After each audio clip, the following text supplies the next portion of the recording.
The Catholic Synod on the Family was the first, happening in October of 2014, of what will be a two-part synod. And the next synod will gather in October of 2015.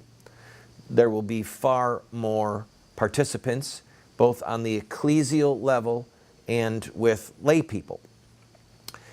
This was a midterm report that was released. And as I stated in the first section, in case you don't know it, the 3 paragraphs in question were actually stricken from the document that was to be released publicly as the final document. However, Pope Francis decided that he was going to leave these 3 paragraphs. In fact, he was going to leave the entire document, which was, at least in part, rejected by a majority vote of the Synod. He decided he would leave these paragraphs in the document that was released to Catholic parishes all over the world for the sake of discourse and debate and discussion. And as you can imagine, this has a lot of people scratching their head saying, what is Pope Francis doing? Because this is causing an enormous amount of confusion and dissension and scandal at the local level. My wife and I were talking the other night. I was talking with a friend saying, well, is it possible that Pope Francis is giving certain clerics enough rope to hang themselves?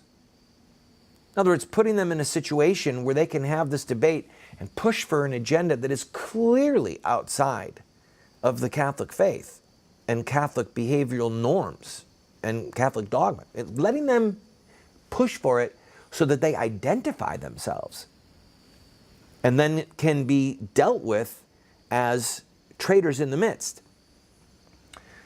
I've been speaking to people, reading, and there are some people who believe that that is possible, that there are other people who say, no, that's not true.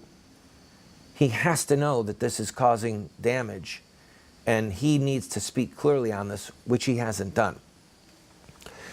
You can see the difficulties this is causing. So let me read to you paragraph 51 and 52.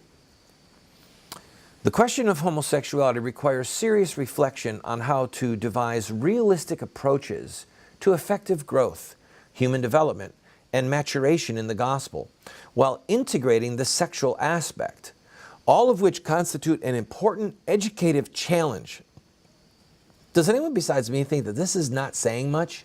This is really watered down. There's nothing here that thunders. There's nothing here that's clear and decisive. It continues. Moreover, the Church affirms that unions between people of the same sex cannot be considered on the same level as marriage between man and woman.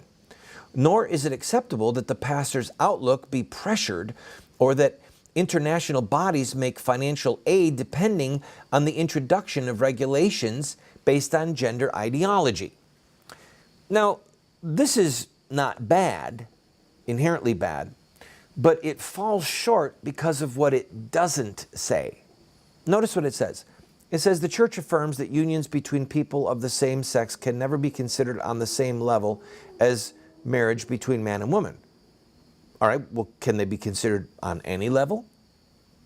The statement is ambiguous enough to leave it as an open question. And that's why there were certain people saying, maybe the Church is opening the door for civil unions between people of the same gender. Maybe the Church is willing to, as this says earlier, to value the sexual orientation of homosexuals. It doesn't say in there what the Catechism says, and I'm going to get to that in a little while, that acts between people, sexual acts between people of the same gender, are inherently disordered. And in another place it says they're inherently sinful or inherently evil. And in ancient Catholic and Orthodox theology, there are sins that cry to heaven. All right? One of them is murder. One of them is sexual acts between people of the same gender.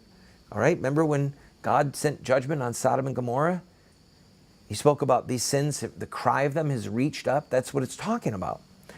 So, you know, I'm glad that they said that international bodies should not put pressure on priests, or that, you know, financial aid should not be connected to the position that people hold on this, but that's far from enough. What this could have said, what it should have said, was that marriage is always and only between one man and one woman, and nothing can ever permit the sexual union of people of the same gender to not only not be on par with marriage, but to be given any type of special blessing or special notice, because the act itself is inherently disordered. We'll be right back with the third paragraph and a little bit of the Catholic Catechism.